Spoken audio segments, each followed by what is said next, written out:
खूब भजन किया विश्वामित्र जी ने। महान धनुर्धर है, ऐसे वैसे वीर नहीं है। यशोबा हमारी ये कुछ नहीं विश्वामित्र जी के आगे। तप में देखो तो अद्वितीय, और अस्त्र विद्या में देखो तो अद्वितीय, और भाग्य तो ऐसा है कि जन्मे कुशिक वंश में और स्थिति प्राप्त की ब्रह्म ऋषि की। अद्भुत। आज सौभाग्य उदय हुआ अपने भजन को आंखों से देखने का। महाराज चक्रवर्ती सम्राट परम प्रेमी अवध नरेश श्री दशरथ जी के दरबार में पधारे विश्वामित्र जी। दशरथ जी ने आनंद पूर्वक, वैसे ही आह्लाद आनंद मगन, क्योंकि आनंद सिंधु आंगन में खेल रहा है, तो विचार किया कि आशीर्वाद देने विश्वामित्र जी आए। अर्घपाद्य पूजन आदि करके उच्च सिंहासन पर विराजमान करके चरणों में प्रणाम करके बैठ गए। आज्ञा कीजिए। वशिष्ठ जी विश्वामित्र जी बड़े प्रेम से मिले। विश्वामित्र जी ने कहा, मैं एक कार्य हेतु आया हूं। हम ऋषिजन जब यज्ञ करते हैं, ध्यान परायण होते हैं, उस समय दुष्ट जन हमारी यज्ञ को नष्ट कर देते हैं। रावण की आज्ञा थी कहीं भी कोई भी साधन भजन न करने पावे। जो बड़े मंत्रवेत्ता है उनके समीप तो नहीं आते, मारते तो नहीं, उनको इतनी सामर्थ्य नहीं, पर वो विध्वंस कर देते हैं, ध्यान भंग कर देते हैं, यज्ञ नष्ट कर देते हैं। तो हम आपसे प्रार्थना करने आए हैं, मांगने आए हैं आपसे, आप अपने बड़े पुत्र श्री राम को हमें प्रदान कीजिए, जिससे हमारी यज्ञ की रक्षा करेंगे। सावधान होकर रक्षा में रहेंगे तो हम ध्यानस्थ होकर प्रभु का चिंतन करेंगे। ये बात सुनते ही दशरथ जी कांप गए। हाथ जोड़ करके उनके चरणों के समीप जाकर कहा, भगवान यदि आप ये सम्राट पद मांगे तो अभी मैं छोड़कर चला जाऊं, प्राण मांगे तो मैं अभी दे दूं। वैसे सब हमारे प्राणों से प्रिय पुत्र हैं, पर राम को प्रभु ये हमसे नहीं हो सकता। वशिष्ठ जी की तरफ देखकर विश्वामित्र जी ने कहा, इनको समझाइए। वशिष्ठ जी ने कहा, महाराज आपका यश होगा, कुमारों का मंगल होगा, आप मेरी बात मान करके अपने पुत्रों को इनके प्रदान कर दीजिए। गुरु आज्ञा, देखो गुरु आज्ञा पर कोई प्रश्न नहीं होता। अब बोलने की कोई गुंजाइश नहीं, गुरुदेव ने कह दिया। राम लक्ष्मण को बुलाया। लक्ष्मण जी छाया की तरह भगवान के साथ रहते हैं। आपको विश्वामित्र जी ने अपनी यज्ञ रक्षा हेतु हमसे मांगा है, बहुत सावधानी पूर्वक रहना। और ऋषि से कहा कि विश्वामित्र जी से कि मानो आप हमारे प्राण लिए जा रहे हो भगवान, अगर जरा सा भी कुछ तो हमारे प्राण निकल जाएंगे। वहां से आदेश लेकर माताओं को प्रणाम करके प्रभु विश्वामित्र जी, ये भजन का फल साथ चल रहा है। पुरुष सिंह दो वीर, हरसि चले मुनि भय हरन, कृपा सिंधु मति धीर, अखिल विश्व कारण करन। पुरुष सिंह श्री राम लक्ष्मण मुनियों का भय हरण करने के लिए, भक्तों का भय हरण करने के लिए प्रसन्न होकर जा रहे, उदास नहीं कि मैं अपने परिजनों से वियोग प्राप्त कर रहा हूं। बहुत प्रसन्नचित सेवा मिली है हमें, महर्षियों की सेवा मिली। प्रभु आनंद मगन होकर के उनके साथ जा रहे हैं। अरुणिमा छाई हुई कमल नयन, विशाल वक्षा स्थल, अजान बाहु लंबी भुजाएं, नील कमल श्याम तमाल के समान कांति, बिजली की कांति जैसा पीतांबर धारण किए हुए, तरकस पीठ पर और धनुष बाण हाथों। श्याम गौर जोड़ी विश्वामित्र जी आगे बार बार प्रभु की छवि देखते हैं। जान गया प्रभु आप अपने भक्तों से कितना प्यार करते हैं। आप हम जैसे अपने भक्तों के लिए माता पिता और महल के सुख का त्याग कर हमारे साथ चल रहे हैं। मगन होकर जा ही रहे थे कि भयानक आवाज आई। विश्वामित्र जी ने रुको। भगवान श्री राम जी ने कहा कि आवाज कैसी थी भगवान? बोले एक बहुत भयानक राक्षसी रहती है, वो गंध मात्र से जान लेती है कि कोई वन में प्रवेश किया, वही राक्षसी है। पहले को सामने दिखाई दी पर्वताकार राक्षसी, ताड़का नाम था। वो क्रोध में भर करके विश्वामित्र जी की तरफ और प्रभु की तरफ दौड़ी।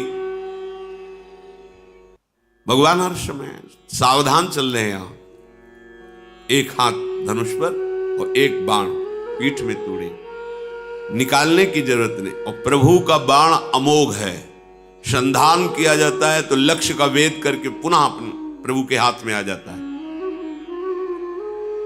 प्रभु ने तत्काल बाण संधान किया। जे ही भगवान के बाण का स्पर्श हुआ, ताड़का अपने राक्षसी स्वरूप को छोड़कर भगवत स्वरूप को प्राप्त हो गई। भगवान के बाण के स्पर्श से मुनिजन वांछित दुर्लभ पद प्राप्त हुआ है, जो बिल्कुल घोर निशाचर है, असुर भाव से युक्त है। भगवान का अवतार केवल मंगल के लिए होता, केवल मंगल। ऐसे ही कृष्णावतार में छठी के दिन पूतना का, जैसे प्रभु का लीला प्रारंभ हो रहा है उद्धार के लिए, ताड़का उधर सबसे छठी के दिन ही पूतना आ गई थी, उत्सव मनाया जा रहा था। वो गति सुखदेव जी आनंद मगन होकर कहते, जो मैया यशोदा को गति मिलनी वो गति पूतना को दी। ऐसा दयालु कौन होगा? बड़े बड़े महात्मा जन जिनकी आराधना करते रहते हैं, वो पदवी ताड़का को प्रभु ने प्रदान की। जे ही बाण प्रवेश किया शरीर निष्पाप हो गई, दिव्य रूप धारण कर भगवत धाम को गई। विश्वामित्र जी ने देखा, निर्भय हो रहे हैं विश्वामित्र जी, और बोले कि आज मैं तुम्हें ऐसी विद्या प्रदान करता हूं कि तुम्हें कभी भूख नहीं लगेगी और कभी प्यास नहीं लगेगी। कभी भूख प्यास नहीं लगेगी, ऐसी विद्या प्रदान की। तुम्हारे शरीर में अतुलित तेज और बल है। मैंने जितने दिव्यास्त्र सीखे हैं वो सब तुम्हें प्रदान करता हूं।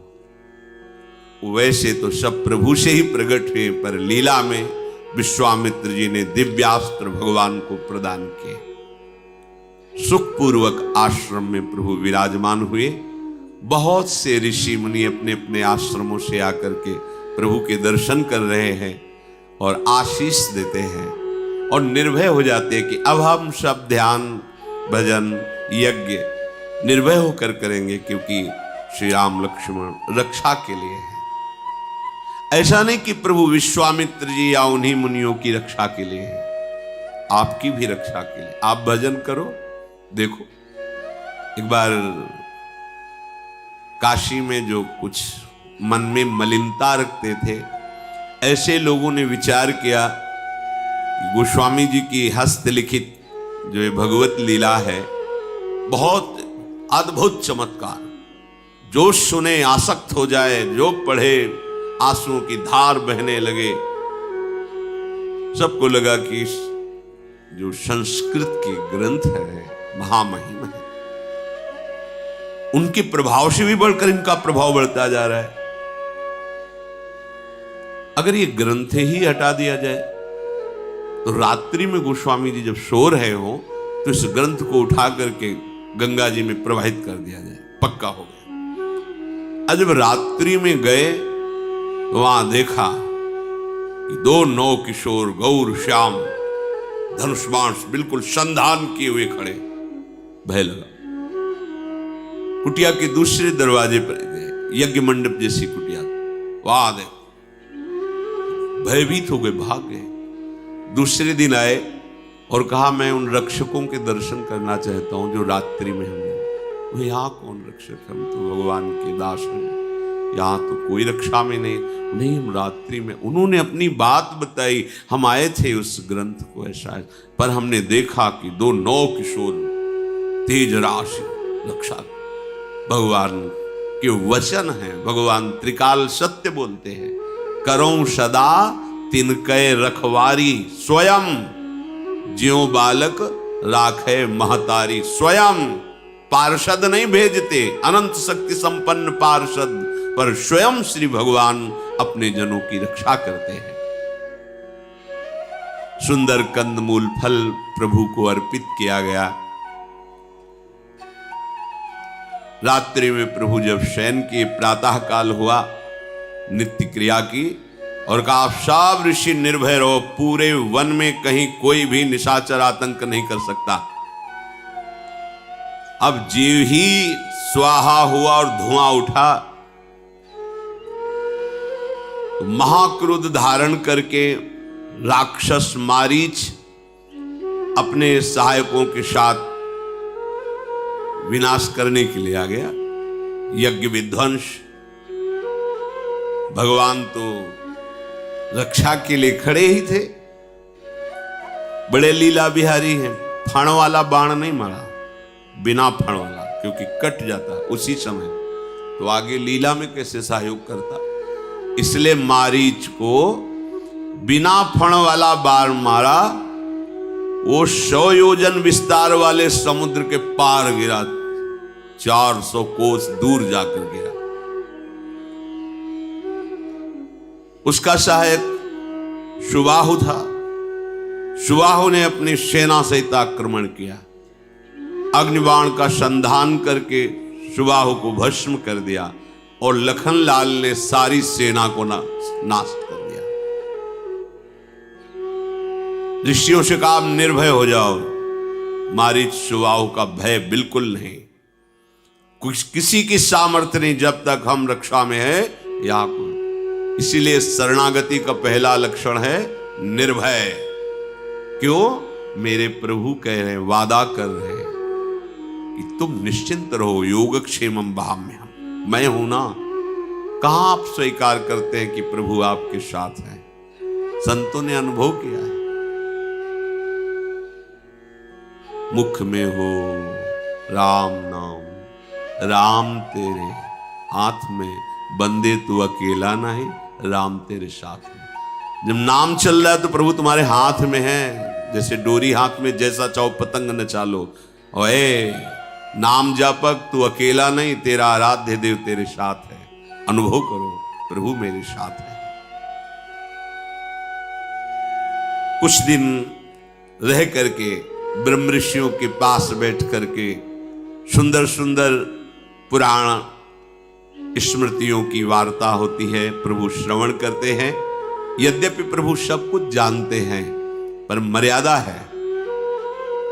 भगवत चर्चा हो रही, सब जानते हैं, पर ऐसा सुनने में लगना चाहिए नवम नवम, मानो मैंने पहली बार सुना है। ये भक्त रसिक का हृदय होता है। इतने में एक ऋषि ने आके सूचना दी विश्वामित्र जी को कि हे महामुनि, हमें सदानंद जी ने भेजा है। विदेहराज जनक के आचार्य हैं श्री सदानंद। उन्होंने कहा है कि बहुत सुंदर धनुष यज्ञ होने वाली है, आप उसमें सम्मिलित होइए, आशीर्वाद दीजिए, आप पधारिए। विश्वामित्र जी उनसे कहा मैं अवश्य आऊंगा। विश्वामित्र जी ने मुनि मंडली से कहा कि चलो, परम ज्ञानी विदेहराज जनक का संग लाभ होगा और धनुष यज्ञ की शोभा का दर्शन करेंगे। प्रभु श्री राम और लक्ष्मण से भी कहा, जो आज्ञा कहकर प्रभु प्रसन्न हुए। समस्त ऋषि मंडली के साथ भगवान गौर श्याम जनकपुर के लिए पधारे। बहुत ही हरित वन, दौड़ दौड़ करके मृग मंडली आती है और भर नेत्र गौर श्याम जोड़ी का दर्शन करती, लखनलाल राम जी। उस वन के पशु पक्षी कृतार्थ हो रहे, पर आश्चर्य हुआ, जे ही आगे बढ़े तो देखा एकदम उजाड़, बीच में एकदम उजाड़, जैसे आग लग गई हो, निर्जन, कोई हरा पत्ता भी नहीं, और एक बड़ी शिला पड़ी हुई है।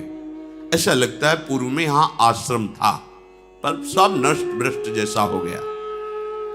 प्रभु ने कहा कि इतना सुंदर वन और मध्य भाग में ऐसा प्रभु क्या, कोई जीव वहां प्रवेश नहीं कर रहा, कोई हरा एक पत्ता भी नहीं है, एकदम उजाड़, शोभाहीन, और एक विशाल शिला पड़ी हुई है।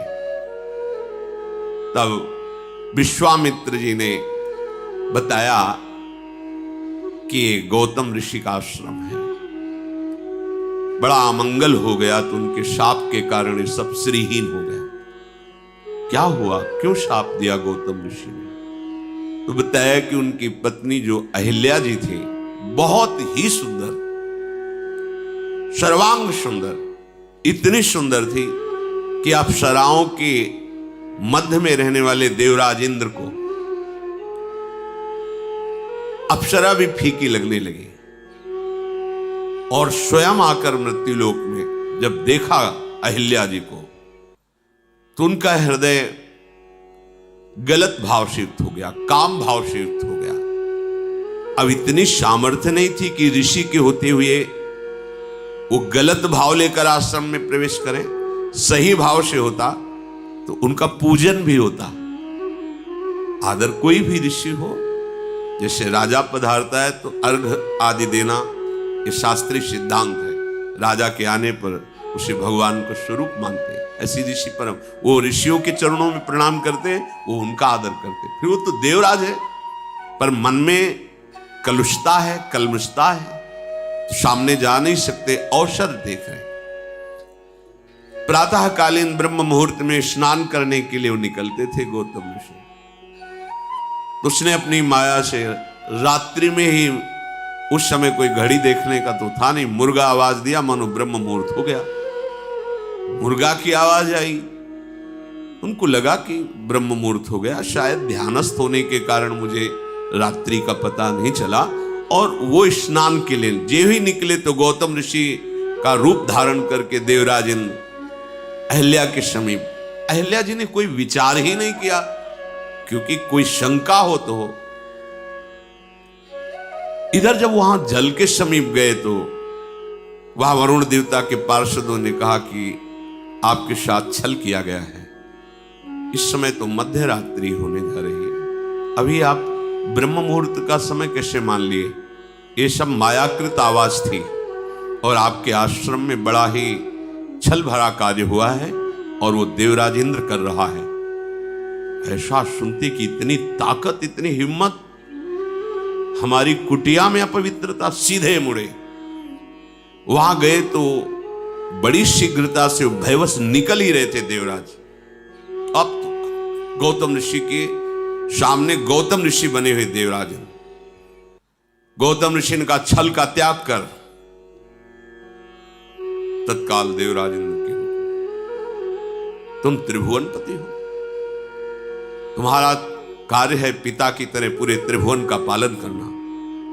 एक हमारी पतिव्रता पत्नी को दूषित कर दिया तुमने, तुम्हें भाग इतना प्रिय है, हाथ में जल लिया और कहा शास्त्र भक्त तेरे शरीर में हो जाए, 1000 योनियां तेरे शरीर में प्रकट हो जाए। अब तो चरणों में गिर, महाराज मेरी रक्षा करो, मुझसे गलती हो गई, बहुत प्रकार से विनय की। तब कहा जब भगवान श्री राम प्रकट होंगे और जब तुम उनका दर्शन पाओगे तो यही सहस्त्र भग, सहस्त्र नेत्र बन जाएंगे। जाओ अंदर गए, देखा अहिल्या को और कहा कि तू पतिव्रता है, तुझे मेरे स्पर्श और देवराज के स्पर्श का भेद पता नहीं चला? पत्थर की तरह तू उस समय उपस्थित रही।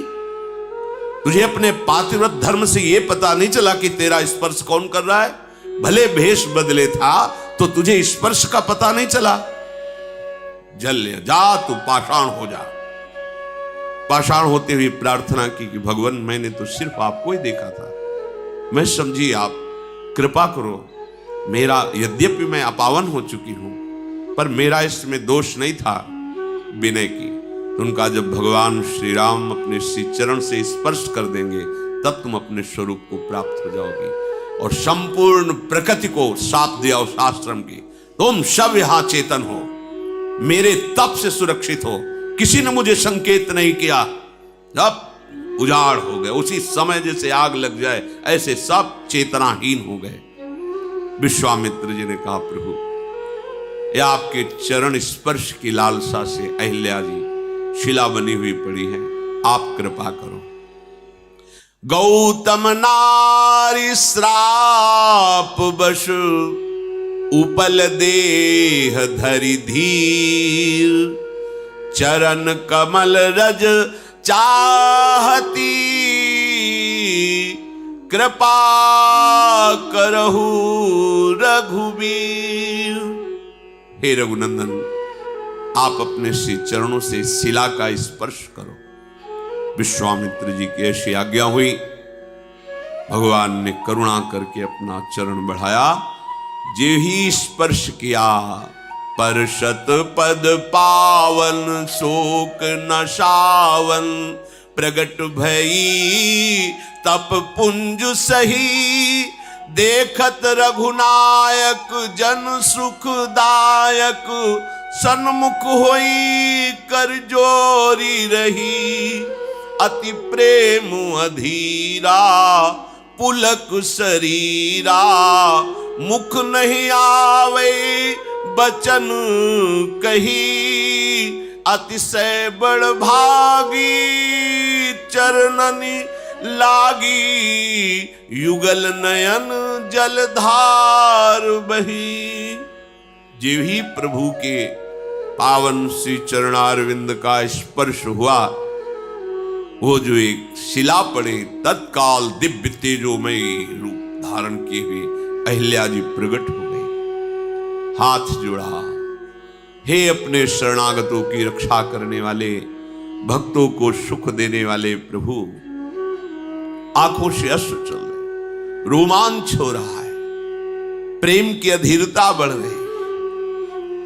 आपने अमोघ कृपा की और चरणों में गिर पड़े। प्रभु के बार बार चरण स्पर्श कर रहे। दोनों नेत्रों से जो अश्रु बिंदु है, मानो अपने अश्रु बिंदु से अहिल्या प्रभु के चरणों को पखार रही है। फिर धैर्य धारण किया, धीरज मन कीन्हा, प्रभु कहूं चीन्हा, रघुपति कृपा भगति पाई, अति निर्मल बानी स्तुति ठानी, ज्ञान गम्य जय रघुराई, मैं नारी अपावन प्रभु जग पावन, रावण रिपु जन सुखदाई, राजीव विलोचन भव भय मोचन, पाहि पाहि सर नहीं आई। धैर्य धारण करके बार बार प्रभु श्री हरि के रूप का पान कर रहे हैं। हे प्रभु, आप कृपा करके अविरल भक्ति प्रदान करें। हे ज्ञान से जानने में आने वाले प्रभु, आपकी जय हो। यद्यपि मैं अपवित्र हो गई थी, नाथ आपके परम पावन चरणों का स्पर्श करके मैं पावन हो गई। हे जगत को पवित्र करने वाले, भक्तों को सुख देने वाले, जो दूसरों को सदैव रुलाता रहता है, ऐसों को आप दंड देते हैं। हे कमल नयन, हे संसार के भय से छुड़ाने वाले, जन्म मृत्यु से मुक्त करने वाले, मैं आपकी शरण में आई हूं। त्राहि माम त्राहि माम। प्रभु, आज मुझे बड़ा सुख मिल रहा है। मेरे प्राणपति मुनि ने जो मुझे शाप दिया, आज मुझे वरदान लग रहा है।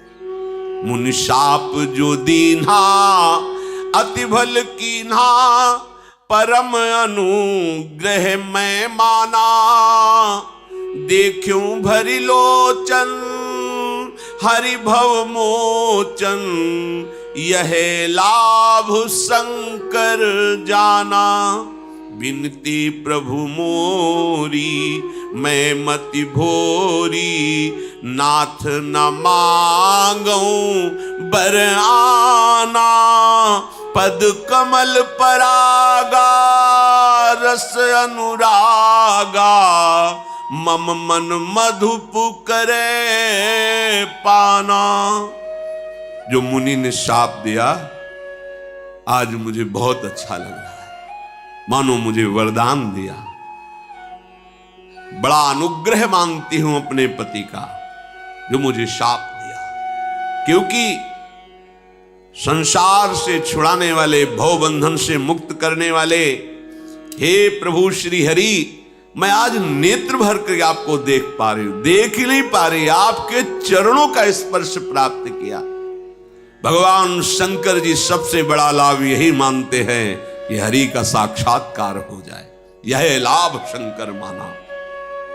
मैं बुद्धि की बड़ी भोली हूं, बस नाथ मेरी एक ही विनती है, मैं और कुछ नहीं चाहती।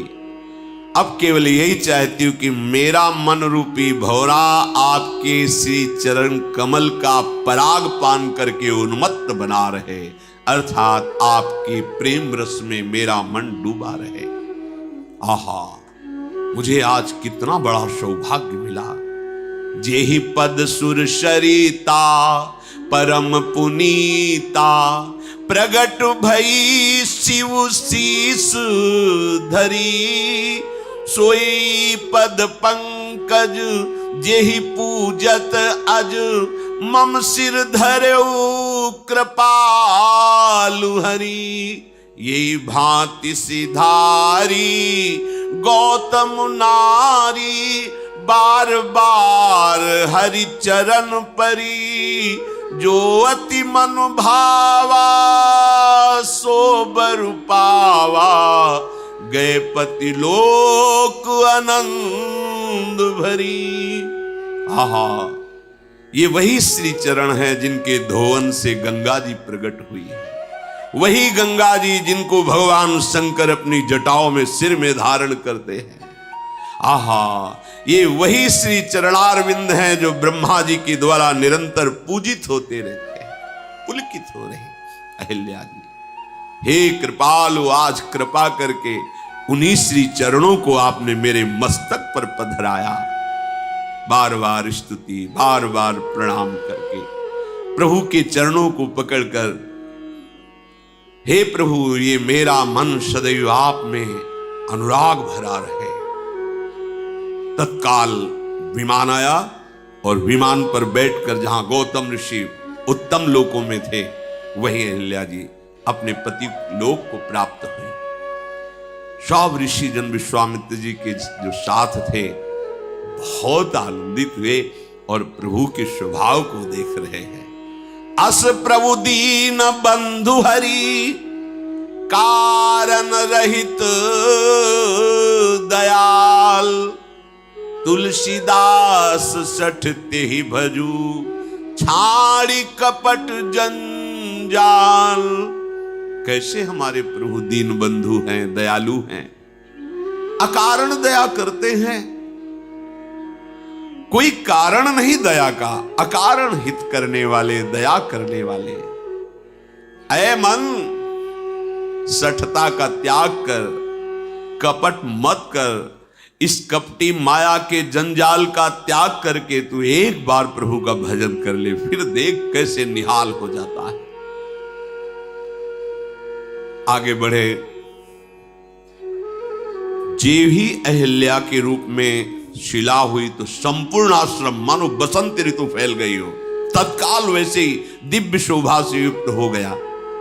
ऋषि मुनि आनंदित होते हैं, प्रभु उनके साथ चल रहे हैं। फिर आगे चले तो जगत को पावन करने वाली भगवती गंगा जी को देखा। महाराज गाधी के पुत्र विश्वामित्र जी ने कैसे देव नदी गंगा जी का प्रादुर्भाव हुआ, वामन भगवान के चरण प्रक्षालन से कैसे भगीरथ जी ने तपस्या की, भूमि पर आई, ये सब वर्णन करके ऋषियों को सुनाया। प्रभु भी ऐसे सुन रहे हैं जैसे श्रोता सुनते हैं, और उन्हीं के चरणों की धोन तो गंगा जी है। सब ऋषियों ने गंगा स्नान किया। फिर प्रभु ने ऋषियों के साथ जैसा जैसा वो मंत्र उच्चारण करते वैसे गंगा स्नान प्रभु भी किए। भली भांत मंत्रोच्चारण करते हुए श्री राम लक्ष्मण जब गंगा स्नान किए, फिर तैयार होकर के जनकपुर के नजदीक पहुंचे। दूर से ही जनकपुर आनंद प्रदान कर रहा है, क्योंकि ज्ञानियों के परम गुरु जनक जी महाराज श्री सुखदेव जी जैसे महापुरुष के गुरु हैं। अद्भुत शोभा जनकपुरी की है, क्योंकि शोभा समुद्र सी सियाजू विराजमान है। प्रभु जनकपुरी को देखते ही आनंदित हो गए। ऐसा लग रहा है कोई पुराना संबंध है इस नगर से। बड़ी सुंदर झीलें, सरोवर, अमृत के समान उनका जल है, रंग बिरंगे कमल खिले हुए, मणियों की सीढ़ियां बनी हुई, भौरे मकरंद रस का पान करके गुंजार कर रहे हैं, पक्षी मधुर कलरव कर रहे हैं, रंग रंग के कमल खिल रहे हैं, शीतल मंद सुगंध वायु बह रही है, बड़ी सुंदर सुंदर पुष्प वाटिकाएं दिखाई दे रही नगर के बाहर, जहां अद्भुत रंग बिरंगे पक्षी हैं, सुंदर पत्तों और फूलों से लदे हुए ऐसे वृक्ष दिखाई दे रहे जैसे हाथ से श्रृंगारित किया गया हो। नगर की सुंदरता का तो वर्णन करते ही नहीं बनता, जिधर देखो उधर मन लुभा जाता है। श्री जनक जी का महल सर्वोच्च, ऐश्वर्य झलक रहा है दूर से ही। विश्वामित्र जी, वो जनक जी का, ऐसे समस्त सेवकों के बड़े बड़े महल हैं। ऐसा लगता है समस्त लोकों की शोभा जनकपुरी में विराजमान है। कृपा के धाम प्रभु श्री राम विश्वामित्र जी दूर से दिखाए। एक सुंदर नगर के समीप ही बड़ा सुहावना सरोवर और बगीचा। विश्वामित्र जी ने कहा, हमें लगता है यहीं विश्राम करना चाहिए। प्रभु ने कहा, प्रभु जैसी आपकी आज्ञा। इतने में जनक जी को सूचना दी गई कि महामुनि परम ज्ञानी महान तपस्वी विश्वामित्र जी ऋषियों के साथ जनकपुर के नजदीक बगीचे पर विश्राम कर रहे हैं। तत्काल जनक जी अपने प्रधान ज्ञानी सचिवों को साथ लेकर, कुछ ऋषियों को साथ लेकर के स्वागत के लिए विश्वामित्र जी के लिए चले। संग सचिव सुचि भूरि भट भूसुर बर गुर ज्ञाति, चले मिलन मुनि नाय कहीं मुदित राव यही भांति। पूरा परिकर जनकपुर से आ रहा है। विशिष्ट विशिष्ट ऋषि, सचिव और श्री जनक जी महाराज। दूर से ही देखा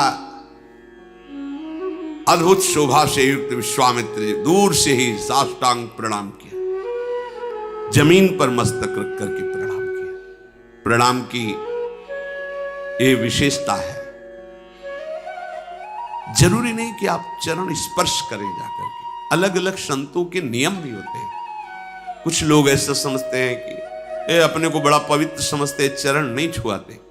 एक तो कुछ संतों के नियम होते हैं, गुरुजनों ने आदेश किया है। दूसरी बात ये होती है सूक्ष्मता की बात, कि हर समय पवित्र स्थिति में मंत्र जाप करने का आदेश दिया गया है, पवित्र स्थिति में सेवा करने। अब आप कैसी पवित्रता का निर्वाह करते हैं? और वो कैसी पवित्रता का, तो अपराध बनने की भी संभावना है। इसलिए छूना तो यदि वो आदेश कर दे तो बात अलग है, नहीं दूरी ही ते देखे दो। और साष्टांग लकुट पर्यो भूतल पर्यो लकुट किनाई, साष्टांग पंचांग जैसा उनकी हमें कृपा चाहिए। जरूरी थोड़ी कि छूने से कोई बात बनेगी। आप अपवित्र हैं और आपने छू लिया, अब वो श्री जी की सेवा में जाएंगे, अब इस बात का आपको अपराध लगेगा, आपको पता नहीं। लेकिन नहीं, उसके भाव देखो ना, वो छूना चाहता है, उसके भाव देखो ना। जीवन भर जिस मार्ग में चला है, उस आराध्य देव की आराधना के लिए कितना संयम, कितनी पवित्रता का निर्वाह कर रहा है। तुम्हारे भाव देखने के लिए थोड़ी बना है। वो भाव प्राप्त करके भाववश्य भगवान को वशीभूत करना चाहता है, जिससे तुम्हारा भी मंगल होगा, जगत का मंगल होगा। पर अज्ञानी जन दूर से ही जनक जी परम ज्ञानी हैं, साष्टांग दंडवत किया विश्वामित्र जी को। मुनियों के स्वामी विश्वामित्र जी ने बहुत प्रसन्न होकर के आशीष दी। ऋषि मंडली ने फिर विश्वामित्र जी को प्रणाम किया। विश्वामित्र जी हाथ जोड़ कर कह रहे, अहो आज आपके दर्शन हुए ज्ञान श्रोमणी जनक जी, बड़ा आनंद मिल रहा है। जनक जी ने कहा, महाराज भाग्य तो हमारे जो आप पधारे, अहो भाग्य अपना माना आप इसलिए। मृदु वचन से कुशल प्रश्न हुआ, जनक जी को आसन दिया गया, बैठा ले गए। उसी समय कुछ फुलवाड़ी पुष्प लेकर के राम और लक्ष्मण जी पधारे। जनक जी के नेत्र भगवान श्री राम के मुखारविंद पर गए। ऐसी स्थिति जनक जी की हर समय रहती है ब्रह्माकार, कि ब्रह्मा के रचे हुए सृष्टि का कोई भी शब्द, स्पर्श, रूप, रस, गंध उनकी चित्त को अपहरण नहीं कर सकता। श्याम गौर मृदु वयस किशोरा, लोचन सुखद विश्वचित चोरा। उठे सकल जब रघुपति आए, विश्वामित्र निकट बैठाए। जे ही प्रभु आए तो जितनी जनकपुरी की समाज आई थी, सब अपने आप सब खड़े हो गए। अभी प्रभु 9 किशोर, एक से एक वयोवृद्ध ज्ञानी महात्मा सब खड़े हो गए। प्रभु ने विश्वामित्र जी ने पास बैठाला, सबके चित्त। और आश्चर्य है, जनक जी की तो स्थिति ही बदल गई। सबके नेत्रों से अश्रु बह रहा है, रोमांचित हो रहे।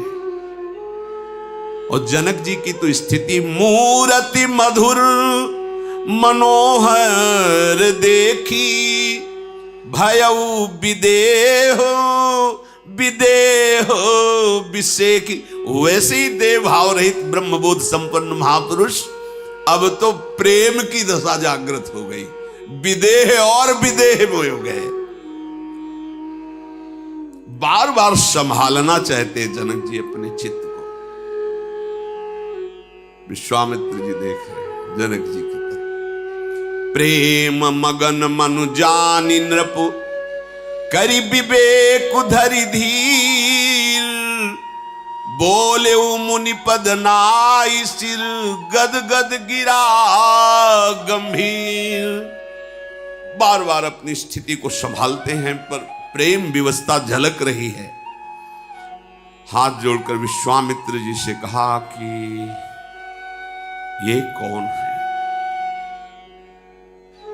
मुझे जो अनुभूति हो रही, जनक जी कह रहे, कहु नाथ सुंदर दो बालक, मुनि कुल तिलक की नृप कुल पालक। ब्रह्म जो निगम नेति कही गावा, उभय भेष धरी की सोई आवा। सहज विराग रूप मनु मोरा, थकित होत जिमि चंद चकोरा। ताते प्रभु पूछो सती भाऊ, कहु नाथ जनि करऊ दुराऊ। हे महामुनि, जनक जी ने विश्वामित्र जी से कहा, ये दोनों मुनियों के कुल के आभूषण हैं या किसी राजवंश के पालक नवकिशोर हैं? पर मेरा मन तो कहता है कि वेद जिसे नेति नेति कहते हैं वो साक्षात ब्रह्म मूर्तिमान होकर मेरे सामने है। मैं अपने मन पर विश्वास करता हूं क्योंकि मेरा मन सहज वैरागी है, पर इन्हें देख करके मेरा वैरागी ब्रह्मबोध संपन्न मन आसक्त हो गया। इनको देखकर ऐसा आसक्त हो गया जैसे चंद्रमा को देखकर चकोर हो जाता है। इसलिए मैं सत्य को साक्षी करके आपसे पूछता हूं, दुराव मत करना, क्या मेरा अनुभव सत्य है कि जिसे वेद नेति नेति कहते हैं वही ब्रह्म मूर्तिमान होकर मेरे नेत्रों के सामने विराजमान है? देखो, मैं आपको हमारी स्थिति आप जानते हैं, क्योंकि विश्वामित्र महामुनि ज्ञानी, तो जनक जी तो विदेहराज भी है।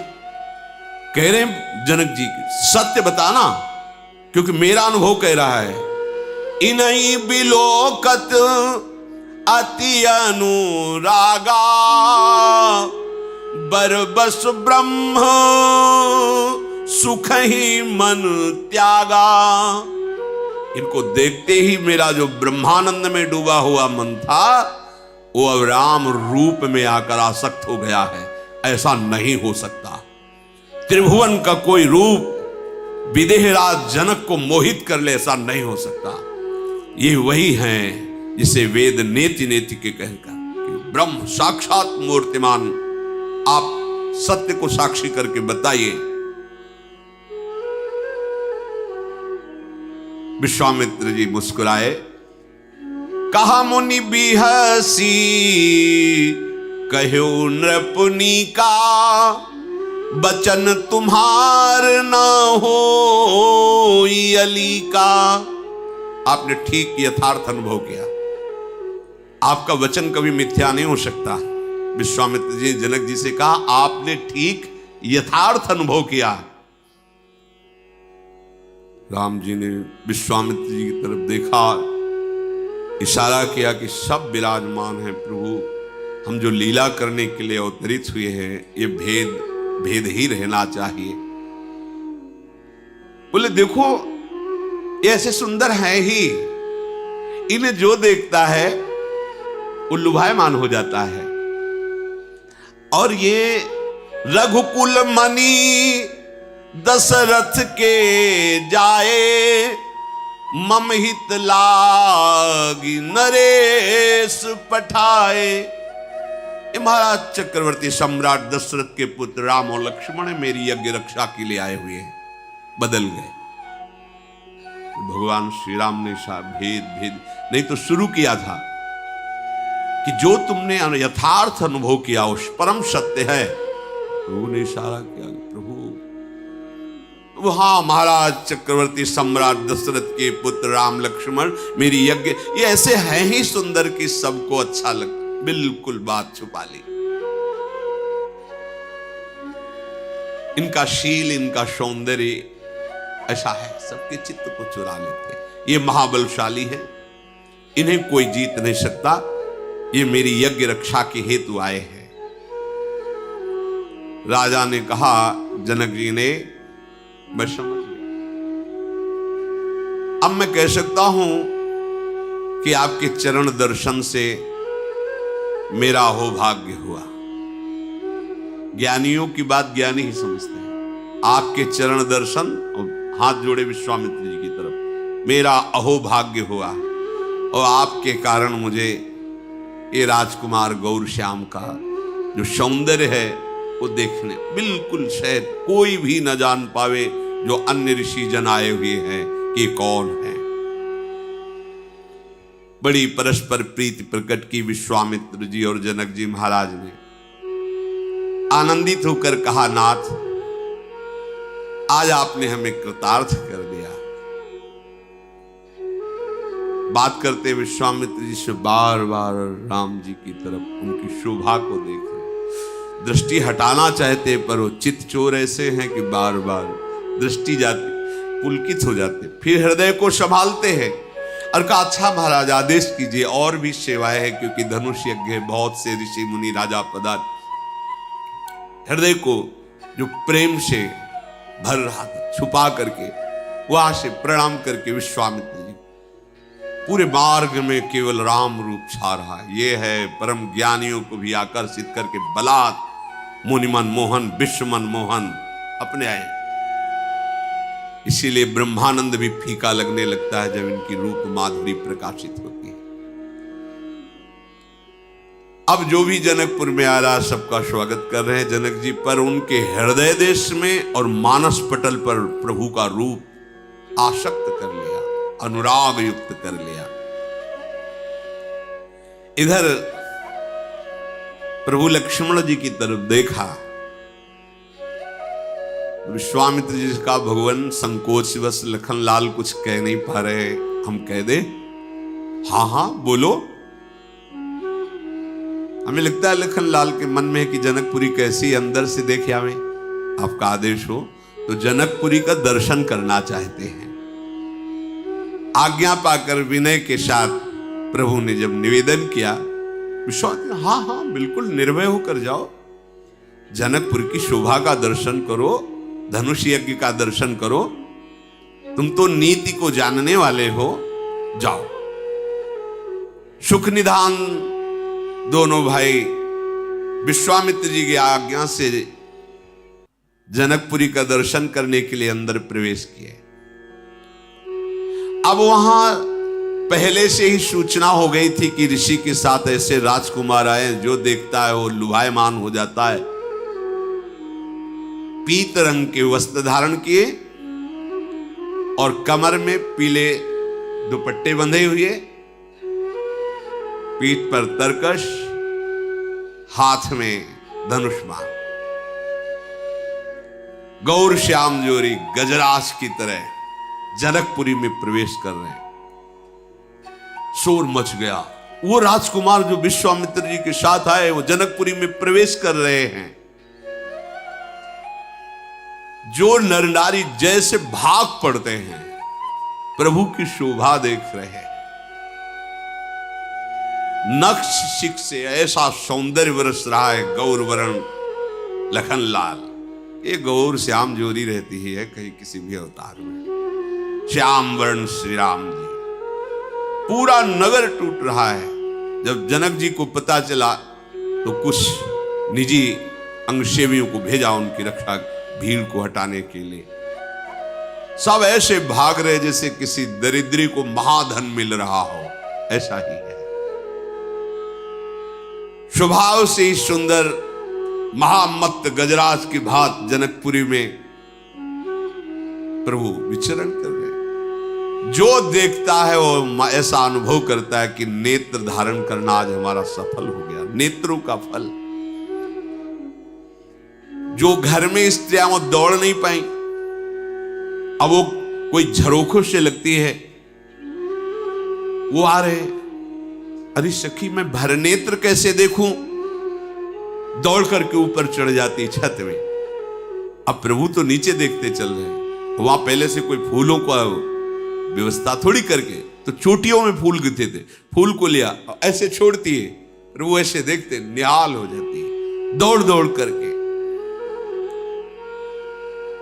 और सब आपस में बात करते हैं कि त्रिभुवन में जितने सुंदर है ना, सबकी सुंदरता सुनी है पर इनकी सुंदरता देखी है।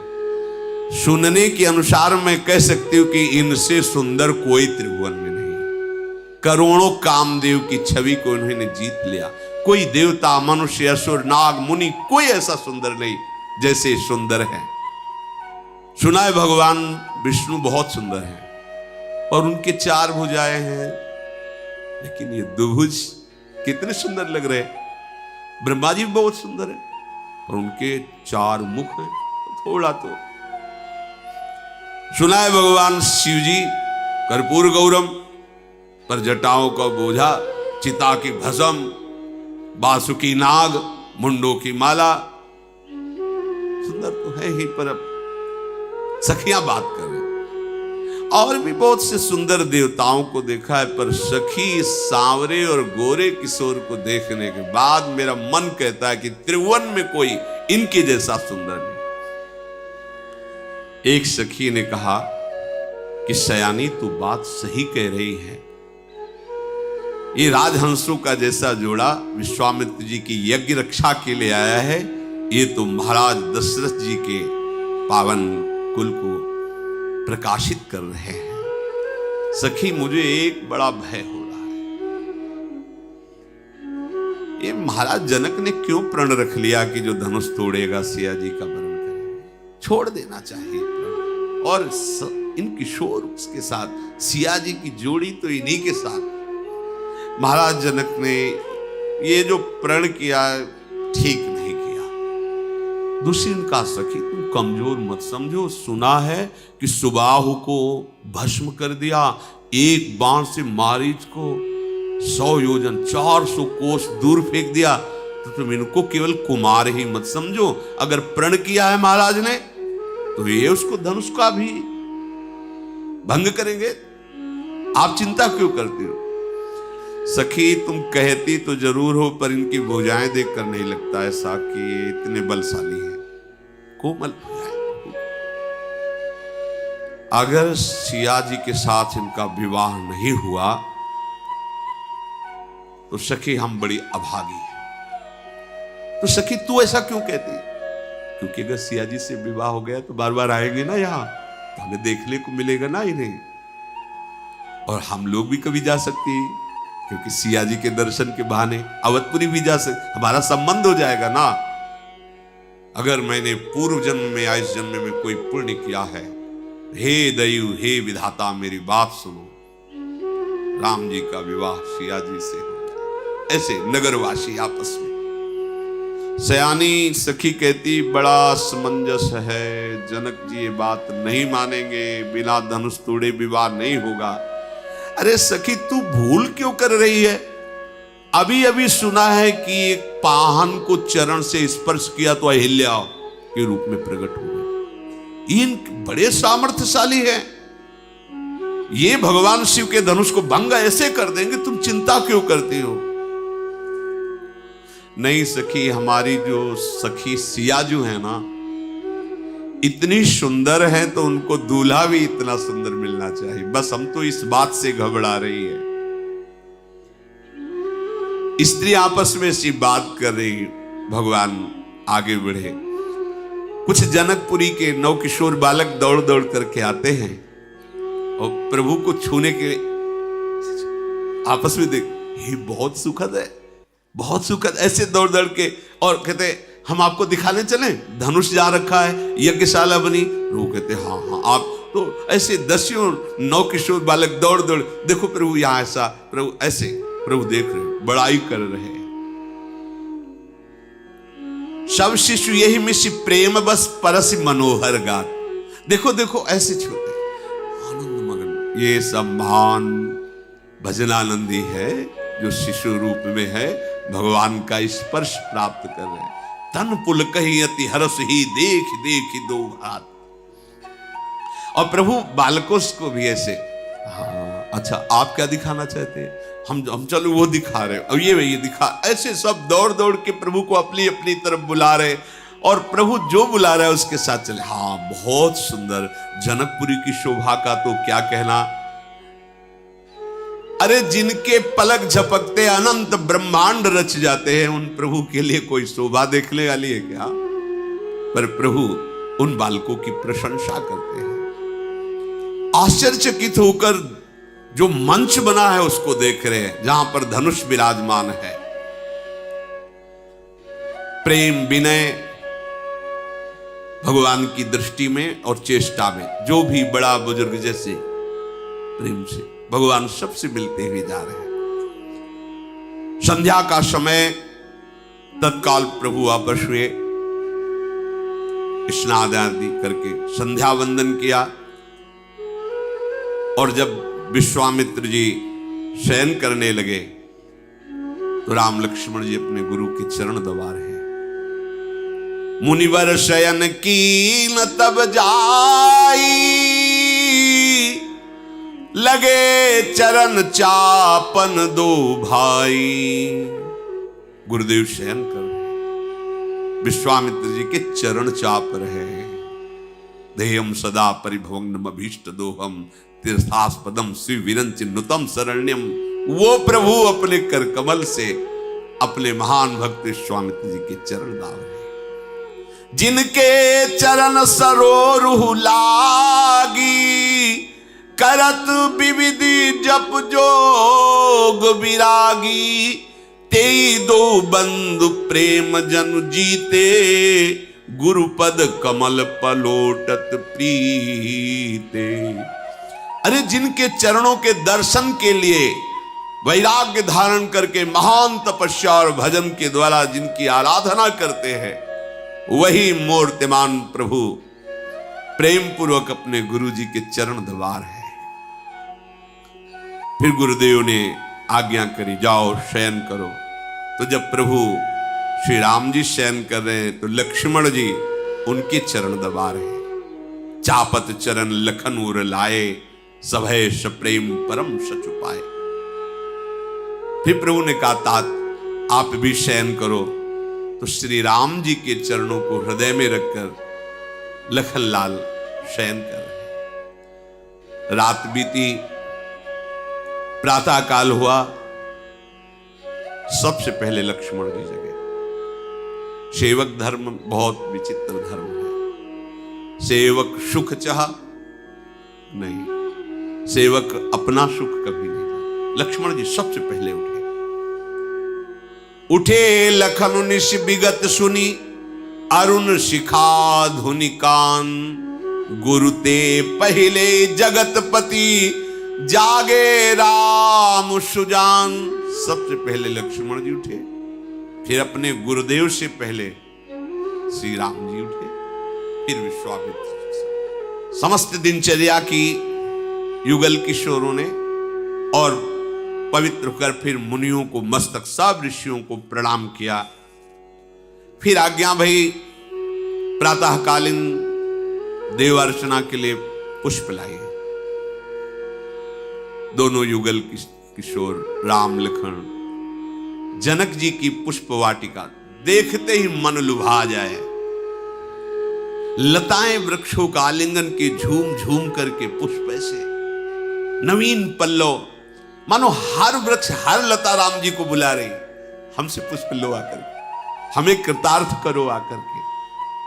कोयल, पपीहा, मोर, चकोर, तोता ये मीठी बोली बोल रहे, मानो प्रभु को यश गान करके सुना रहे हो।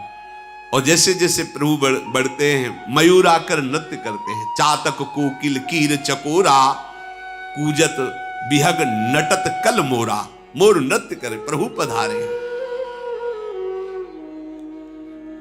उस बीच पुष्प वाटिका में बड़ा ही मनोहर सरोवर है। सुंदर सीढ़ियां, मणियों से जटित जल, एकदम स्वादिष्ट निर्मल, रंग बिरंगे कमल खिले, पक्षी जल पक्षी कलरव कर रहे, भ्रमर गुंजार कर रहे। प्रभु को बड़ा सुख मिल रहा है। पुष्प लेने के पहले चारों तरफ दृष्टि डाली तो देखा वहां जनकपुर की उस पुष्प वाटिका की सेवा करने वाले माली जन हैं। प्रभु उनके पास गए और कहा, हमें अपने गुरुदेव की पूजा के लिए कुछ पुष्प चाहिए, मैं ले सकता हूं? उन्होंने अनुमति दिया। ये देखो, मर्यादा पुरुषोत्तम भगवान श्री राम की प्रत्येक चेष्टा अनुकरणीय है। अगर हमें कहीं कुछ भी एक पत्ता भी लेना है, अगर वहां उसका अधिकारी है तो आज्ञा लेना जरूरी है, नहीं फिर चोरी माना जाता है। अगर खुला वनस्पति किसी के अधिकार में नहीं है तो आप ले सकते हैं, लेकिन अगर किसी का बगीचा है तो उसकी अनुमति ही लेनी होगी। स्वयं भगवान चहुदिश चितई पूछ मालीगन, लगे लेन दल फूल मुदित मन। आज्ञा हो तो कुछ पुष्प गुरुदेव की सेवा के लिए, हाँ हाँ आप ले सकते हैं। प्रभु फूल लेने के लिए जे ही आगे बढ़े, नूपुरों की ध्वनि, करधनी की ध्वनि, कंकण वलय की ध्वनि, चूड़ी की ध्वनि, और ऐसा लगा कि मानो मदन ने दुंदुभी बजाई हो विजय प्राप्त करने के लिए भगवान से। जैसे युद्ध में पहले बाजे बजते, नूपुरों की ध्वनि सुनकर प्रभु श्री राम का मन कुछ होता जा रहा है, पसीने की बूंद आने लगी। लक्ष्मण जी की तरफ देखते हैं पर फिर प्रभु सावधान होते हैं। क्यों? सिया जी पधारी पुष्प वाटिका में ही सरोवर के समीप गिरिजा जी का मंदिर है, पूजन करने, क्योंकि धनुष यज्ञ है कल, तो देवी की आराधना करने आई है।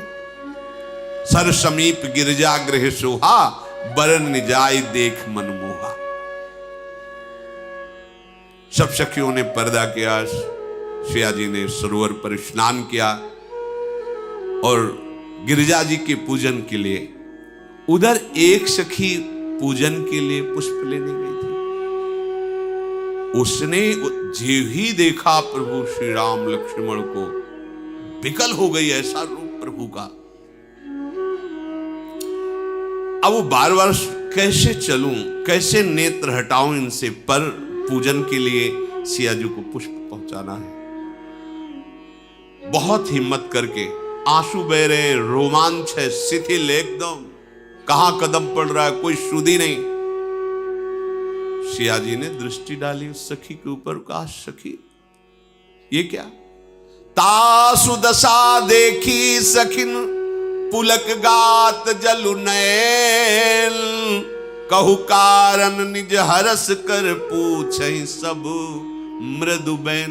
ये तुम्हारी दशा कैसे होगी सखी? तुम्हारी आंखों से अश्रु बह रहे, रोमांच हो रहा है, तुम देह भाव विस्मृत किए हो, ये क्या? इतना आनंद तुम्हें कैसे मिल गया?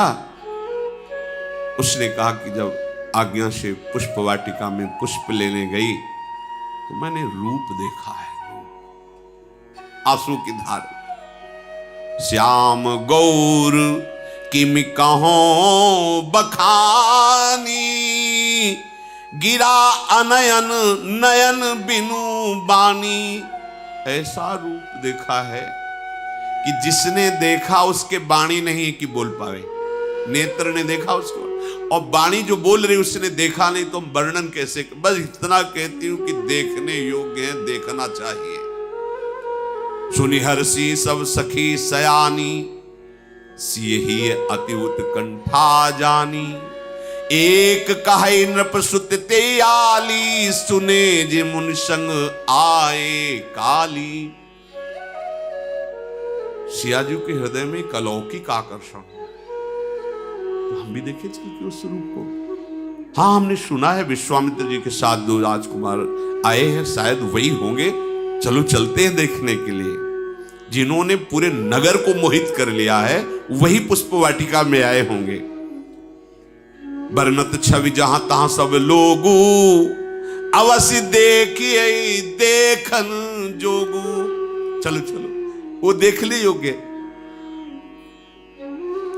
जैसे जैसे सियाजू चरण आगे बढ़ा रही है, हृदय में कुछ घबराहट सी हो रही है, एक प्रेम की होती है, एक व्याकुलता पैदा हो रही है। तासु बचन यति सियहि सुहाने, दरसि लाग लोचन ललचाने। चली अग्र करि पिय सखी सोई, प्रीति पुरातन लखै न कोई। बार बार हृदय में उमगल है कि आज अपने प्रीतम को पहली बार देखूंगी इस प्राकट्य उत्सव में, जो सिया के रूप में प्रकट हुआ। आज पहली बार देखूंगी। जो नारद जी ने हमें सुनाया था कर कि ऐसे दशरथ भवन में ऐसे प्रभु, आज मैं अपने प्रभु के रूप को देखूंगी। चकित हो रही, बार बार नित्य चंचल, और उस सखी से इशारे से किधर किधर। प्रभु लक्ष्मण से जी से कहते हैं कि ऐसा लग रहा है कि हमको चैलेंज दे रहा है कामदेव। ये मदन ऐसा लग रहा है कि वो धुंध भी बजा करके मुझे परास्त करने की कोशिश कर रहा है। अचानक दृष्टि पड़ी तो अस कही फिर चितए ते ही ओरा, सिय मुख शशि भय नयन चकोरा। प्रिया प्रीतम का मिलन, प्रिया सिया जी, प्रीतम राम जी, वो भी देख रहे किधर किधर, अचानक दृष्टि राम जी और सिया। भय विलोचन चारु अचंचल, मनो सकुच निमित जे दिगंचल। अंचल चलना बंद हो गया, लेकिन एकटक रूप माधुरी का युगल पान कर रहे। सीता जी के रूप को देख करके प्रभु की जो हृदय में प्रेम, महान प्रेम समुद्र प्रभु है, बस ऐसे लंबी सांस खींचते हैं, शांत हो जाते हैं, कोई वचन नहीं निकल रहा। फिर लक्ष्मण जी से कहते, लक्ष्मण ऐसा लगता है कि सुंदरता जिनके अंश से सुंदर होती है, वो सुंदर साक्षात मूर्तिमान होकर हमारे सामने है। मैं किससे इनकी उपमा दूं? सब उपमाएं फीकी लगती हैं। प्रभु सियाजू के मुखचंद, सियाजू प्रभु के मुखचंद, और अपने सब दोनों की जय जयकार देखते रहो। कल फिर आगे चलते। श्री राधा वल्लभ लाल।